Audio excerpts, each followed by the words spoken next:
नाही, आमचे प्रभारी विदर्भाचे एक्स MLA कृणाल चौधरी मध्य प्रदेश आणि विदर्भाचे प्रभारी आहे यांच्या उपस्थितीमध्ये प्रदेशने आणि दिल्लीने जो निर्णय घेतला तो गटनेता राजेश अरूर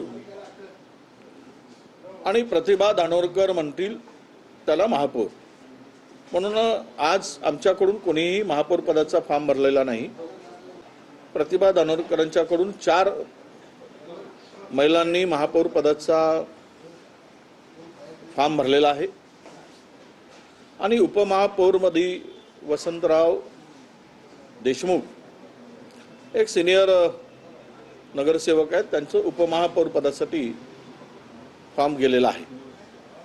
मला वाटतं की आज आमच्या हायकमांडच्या निर्देशाप्रमाणे राजेश अरूर यांची गटनेतेपदी निवड झालेली आहे आणि तसं पत्र प्रदेश काँग्रेस कमिटीने विभागीय आयुक्तांना पाठवलेलं आहे, मेलही केलेला आहे आणि हे सर्व काम आमचे प्रभारी विदर्भाचे कृणालजी चौधरी यांच्या देखरेखीखाली संपूर्ण होत आहे आणि आज 5 वाजताचा वेळ आयुक्तांनी दिलेला आहे। 27 नगरसेवक त्या ठिकाणी आता काँग्रेसचा गट तयार करण्यासाठी एकत्र येतील, उपस्थित राहतील आणि गट निर्माण करतील असा निर्णय हायकमांडने घेतलेला आहे। त्यामुळे आता कुठलीही काही वादाची किंवा संभ्रमाची परिस्थिती शिल्लक राहिलेली नाही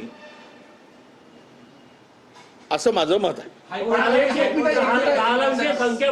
हायकोर्टातून पिटिशन मागे घेतलेली आहे।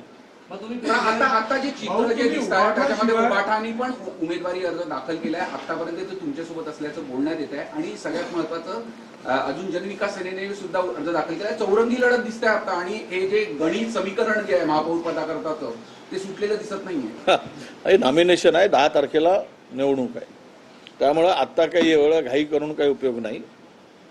ठीक आहे, त्यांनी फॉर्म भरले, हे सगळी परिस्थिती आहे, त्यात काही लपून नाही। परंतु जनस्वराज पार्टी जी काय आहे ती काँग्रेस सोबत आहे, जरी त्यांनी नॉमिनेशन फॉर्म भरला असलं तरी ते विड्रॉल करतील। 4 माणसांच्या भरोश्यावर ते काही निवडणूक लढतील असं काही त्यांना कळत नाही, राजकारण अशातला भाग नाही। दुसरा उभाटाने फॉर्म भरला आहे, त्यांच्याबरोबर वाटाघाटी करून ती चर्चा सुद्धा मार्ग काढता येईल, त्यामध्ये मला अडचण वाटत नाही। त्यांच्याबरोबर चर्चा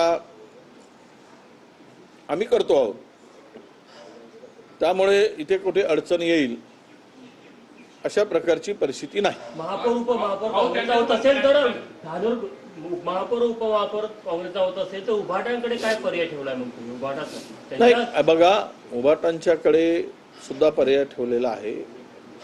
त्यांच्याकडे स्टँडिंग कमिटी जे काय आहे त्यांचं चेअरमन पद उभाटांना देता येईल आणि सत्तेचं वाटप बरोबर होईल। ते उभाटाला मान्य आहे का त्या संदर्भात